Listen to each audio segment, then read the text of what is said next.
এই বন্ধু, কই যাইতাছ? এই যে একটু দোকানে যাইতাছি। আমার একটু লয়ে যা বেটা, বৃষ্টির লইগা যাইতে পারতাছি না, তুই তো ছাতা আনছ, লয়ে যা আমারে। আয়।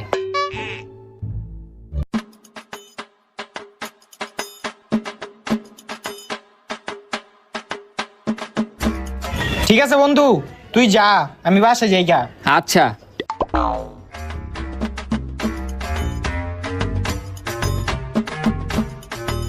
এই যে কাকা চিপসের টাকাটা।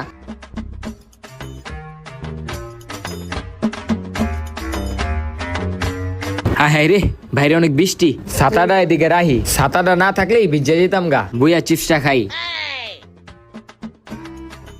একটু ফেসবুকে ঢুকি।